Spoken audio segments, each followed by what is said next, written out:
Alright, today we're going to open up a Greaves Manor, the 6-volt setup, and go over the motor assembly that's inside. Now this is a fully functional one, and I already removed the screws from the bottom. There's the bottom. And the 3 screws are right here.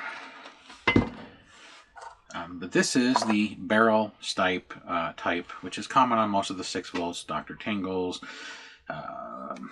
Costume Shop. There's a mortuary that uses the 6-volt power, and then it rotates. And it has a 6-volt bulb. Here's the drum that sits inside. Usually there's a little bit of glue, but this one's so old the glue has separated. So, anyhow, was asked if I can show the motor, or where to get this motor that is sitting right yar. So, let's take a look at it and see what the motor is, and go from there. So, we got a screw here, and then we have this screw here, which is underneath this black ring. So, we need to remove this black ring by removing this inner white C ring, which is also 3 screws. And they're really small screws. Try not to lose them. Then we can take the black ring off. And you can see the oil and grease. Now, if you're afraid of breaking your light bulb, you can pull the light bulb out of the bottom. So you don't worry about breaking that. If your light bulb is bad, I do have a video that shows you how to make your own, since they don't make them anymore. They are no longer made. Just need to get a bigger screwdriver. So, remove the 3 screws to get to the gearbox and the motor. Now, the 3 screws, one is different. This guy is different. This one is recessed, so it's a tapered screw, and that's so it doesn't interfere with the black ring that rotates. These are button head, and this is a tapered head screw. Here is the gear that drives this ring. It just rests on top of here, which is the output shaft. There's a notch in this shaft, and then there's a notch in the gear. That's what makes the gear spin and not just have the shaft spin inside. So it is a specialty gear. I'd recommend trying not to lose it, and let's hope it doesn't break. If it does, you probably have to find a parts house, as that's going to be a hard one to find. So the next plate, which holds the top of the gearbox together, has 4 screws. The 4 screws are tapered screws, so they sit flush inside of the plastic housing. Take those out, and then walk off and lift off the plate. There's the gear that transfers to this shaft, which then spins that, which spins the little gear, which then spins the big ring. And we have a couple of step gears. And then all the way in the bottom is your motor. And this is a hobby motor. It looks like it's held in with a little bit of glue on the bottom. There we go. So yeah, they put some glue on the bottom, and then it has the part number actually in the glue. That's a good spot to put it. It makes it really, really fun. So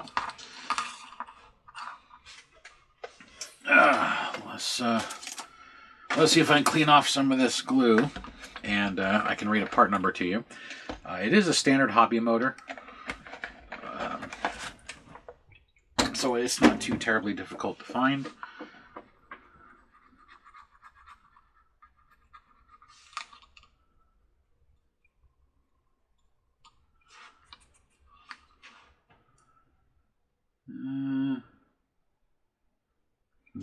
I can't read the part number. The alcohol is removing, when it removes the glue, it's removing the numbers too. But I will get you the info, because here's the same motor. Like I said, it's a standard hobby motor. And technically, that's the same motor, just a smaller version. They all run at the same power. This motor as well does not have a part number. It's not stamped on it. The difference between this motor and this motor is this one has the contacts on the top, this one has the contacts in the back, but they're basically the same motor. So I will get a part number for this motor and put it in the description so you can find one. But these are generally rated in 1.5 to 3 volts DC, 3 to 9 volts DC, and 6 to 12 volts DC. Because this is a 6 volt house, I'd get the 3 to 6 volt one. Because if you get like the 9 volt one, it means at 6 volts it's not going to be running at full speed, which means it spins slower. And it might be a louder motor. Because anybody that has these 6 volt barrel style houses knows they're not quiet. I mean, the motor sounds quiet until you assemble the gearbox. So I'm just going to push it back into place. I'm not going to re-glue it down because the house itself, the mechanism, holds it in place.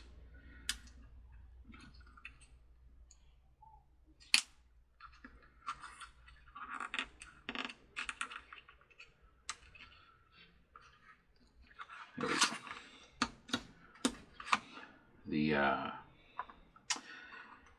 The wires were getting caught in the back. So a little gear goes there. The bigger gear goes here.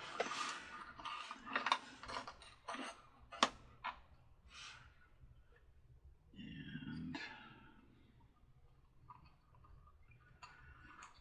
drop this on. Make sure everything goes into its respective holes.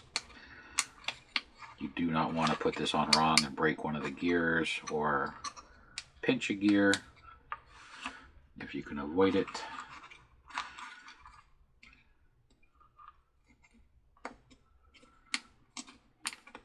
There we go. And snap back into place.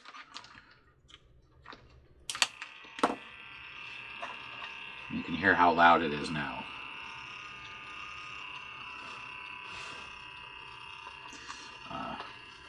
That is one of the issues with this piece, is it's loud because of how they have the gears set up, and that the gears use the plastic standoffs as the axles,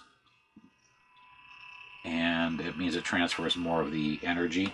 When a gear has a solid metal bar through the center of it that it slips on, the small gap between the plastic gear and the metal shaft actually acts as a buffer. Because it's not a full transmittal of vibration and sound. So ones that use all plastic, where they have the gears sit in the plastic compression, they vibrate more, and that vibration is transferred into the entire housing.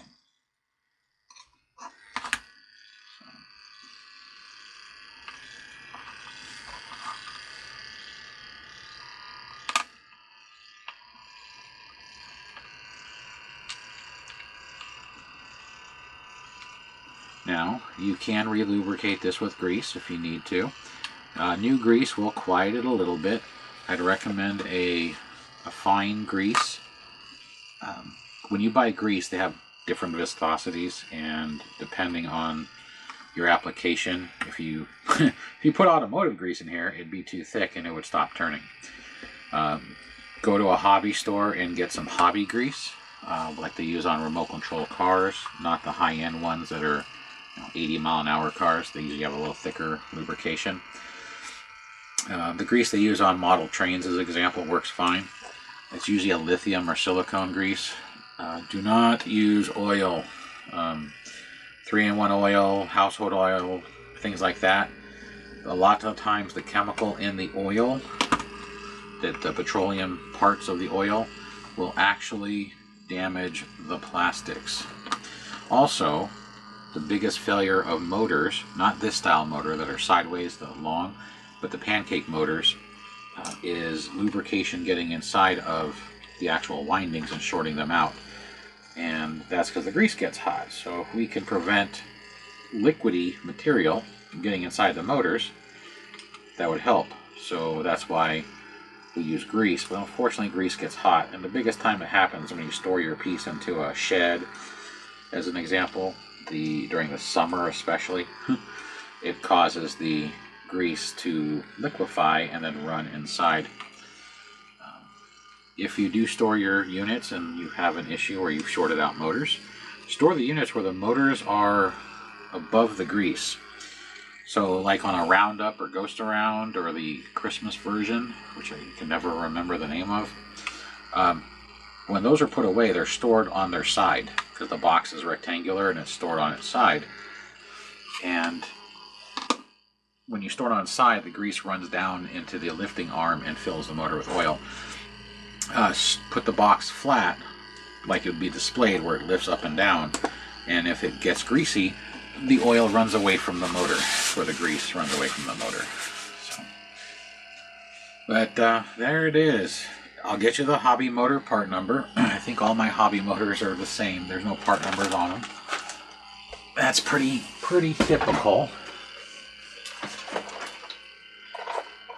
I'm just checking my bucket of motors. Let's see if I have another one that has a part number on it.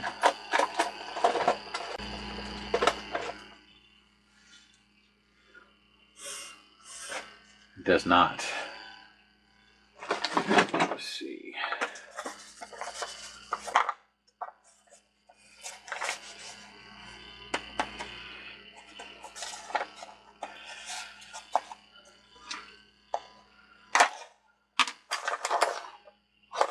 Oh, those are pancake motors.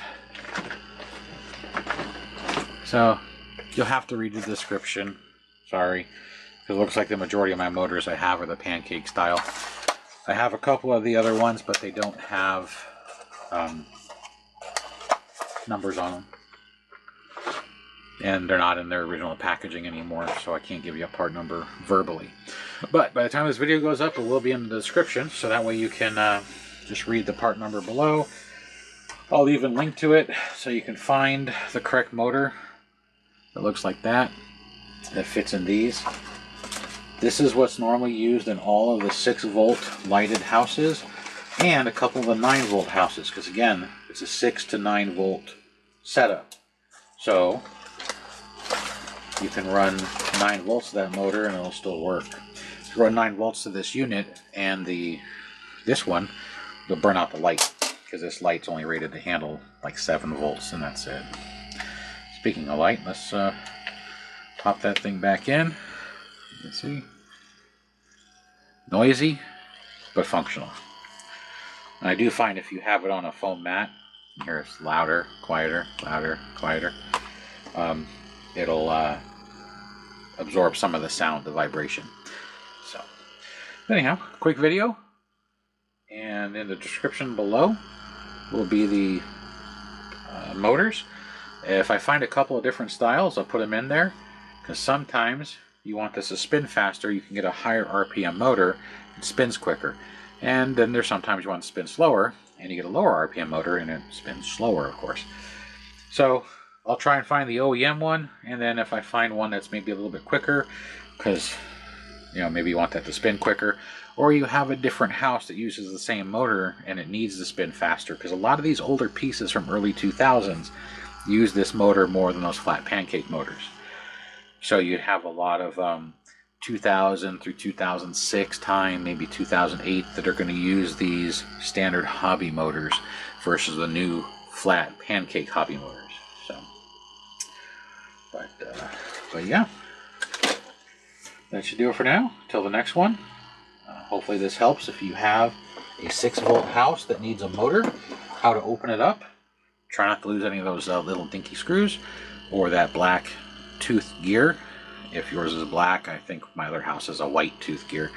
But I have 7 or 8 houses that use this, so I'm used to working on them.